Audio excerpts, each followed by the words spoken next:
Hello, everyone. I've been awake for almost a day now since 10 a.m. Or no, I go to sleep at 10 a.m. What am I talking about?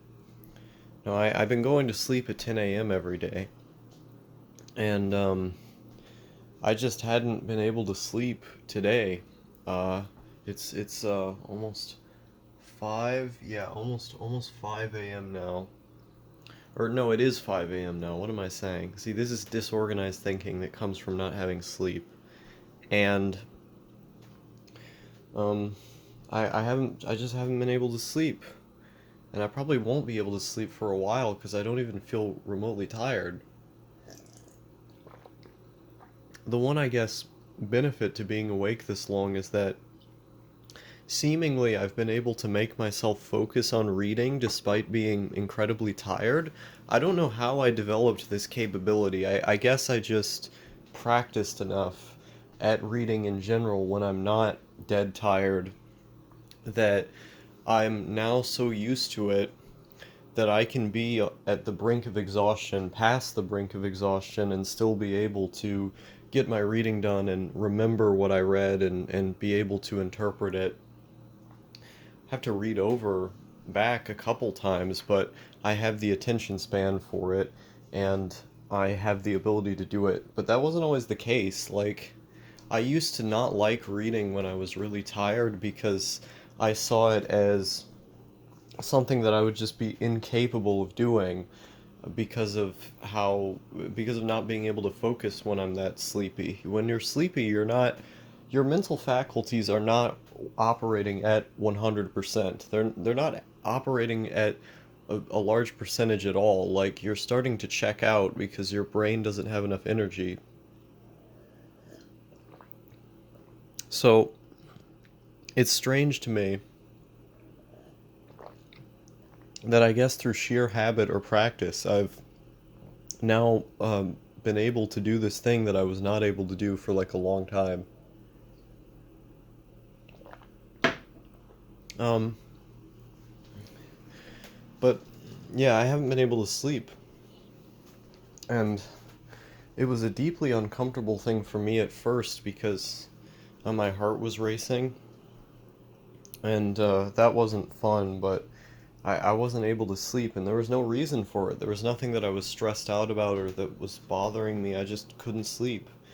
And I mean, if you've been on this channel for long enough, you know that no matter what my diet is, no matter how much exercise I've seemingly been able to get, however consistently, I've still had this consistent problem of insomnia. My psychiatrist says that my brain just works different, that I have some kind of imbalance that's keeping me from being able to sleep the way that normal people do. Maybe I'm just more stimulated than normal people are. I have no idea. But I do know that this sleeping problem that's been ever present throughout my life, leading to stuff like me being awake for 4 days straight when I was in middle school, which was just insane. Um, and going many days when I was younger with only a few hours of sleep. Um, like, you've seen me on this channel having so many arcs where I'm awake for a couple days just filming live streams in order to tire myself out. I've done that so many times. And so the idea of not operating at 100%, like, it's just kind of normal at this point. And I'm able to do it decently well.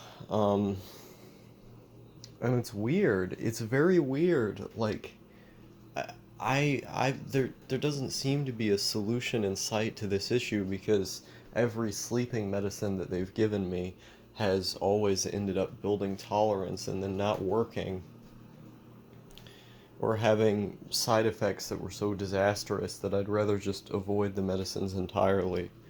Um, so it's something I have to deal with. Like I said, diet and exercise don't seem to be things that help with the issue. So I'm left to dealing with the issue on my own. Now, being awake for 4 days or other things, other lengths of time that are possibly life threatening like that is not something I've done for a while, or if I did, it was like once, you know? It was so rare that it was like a blip in my memory, almost like it didn't happen. Um, and so there shouldn't be any worry there. But when considering how physically uncomfortable it can be at this point to be awake for a day, 2 days, a day and a half, I would rather the problem not exist because it didn't used to always be this physically uncomfortable. Like, right now, I'm doing relatively well. It's probably the beta blockers I take, atenolol, keeping my heart, regulated, keeping my heart from going nuts as all of this is going on. So maybe I just feel more stable in this situation than another person would, or that I would at this specific point in time in terms of like heart stuff.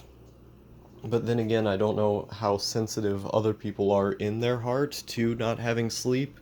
For me, I'm incredibly sensitive to it. Like I get palpitations and stuff when I haven't had enough sleep. My blood pressure goes up. So, uh, so yeah, like it's very physically uncomfortable for me. But that was not always the case. Like when I was younger, I could just blaze through being awake for multiple days and have very little physical symptoms that annoyed me or bothered me enough to complain about them. It wasn't not uncomfortable. Of course it was uncomfortable. But it didn't bother me the way that it does now, where it feels like my tolerance towards the pain of being awake for too long is much, much lower than it used to be, and the feelings have intensified for a much shorter span of time. And I think that's just a product of getting old. Like, it feels like my body is kind of deteriorating at this point, which is weird given how young I am. I'm 18 years old, but my vision, for example, I did not used to have to wear my glasses for a lot of things.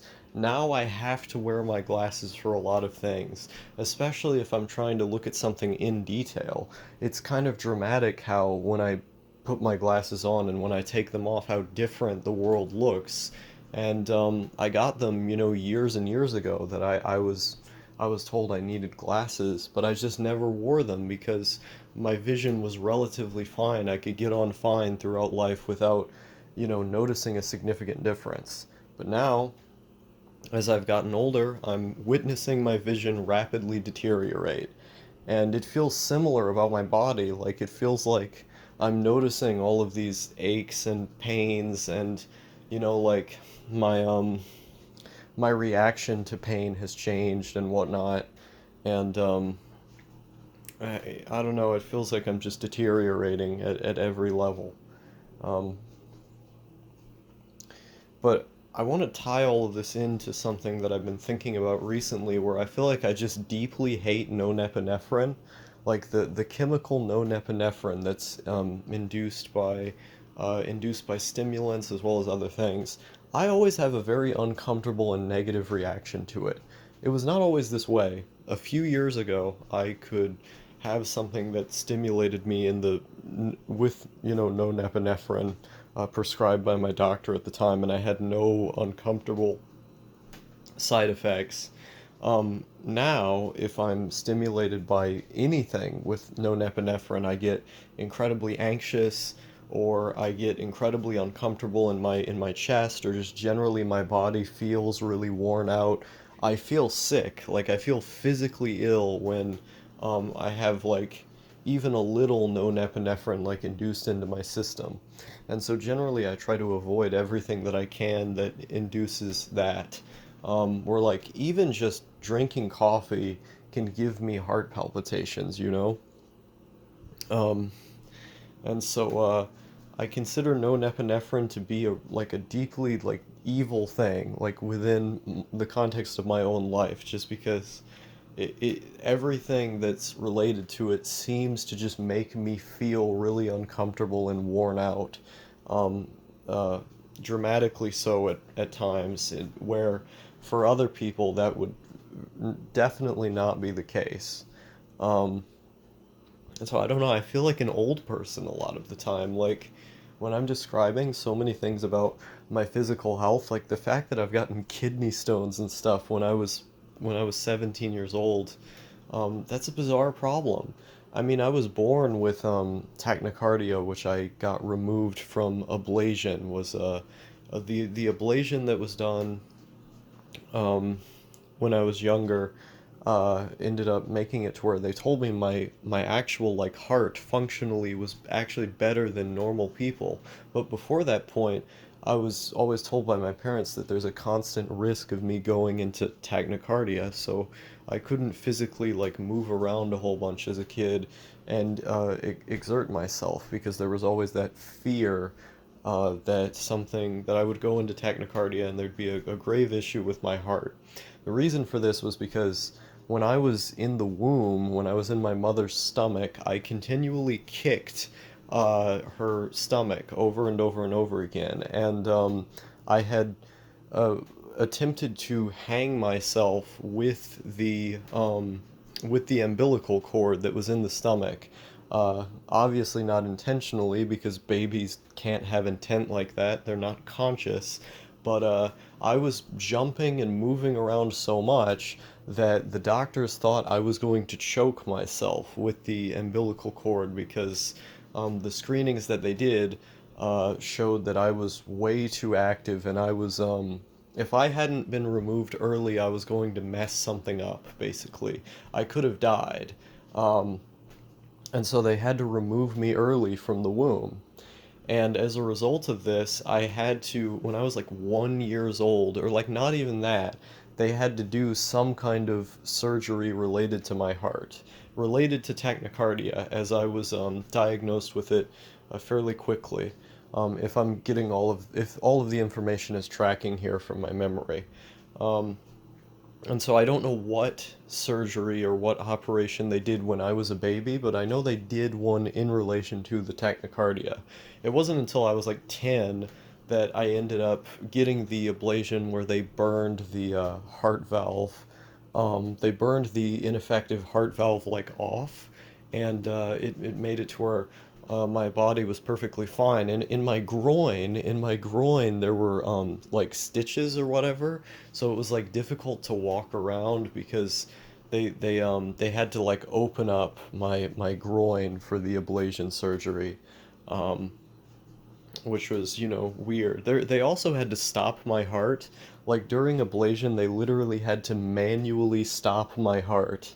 Um, and so yeah, I don't have tachycardia anymore, but I think I have a certain anxiety about my heart, and I feel it more intensely than other people, forming a kind of health anxiety and an anxiety about my health and my heart, because I was told over and over and over again as a kid, you know, you can't be too active. You have to worry about going into tachycardia, and that was part of why I stayed in the house so much back then.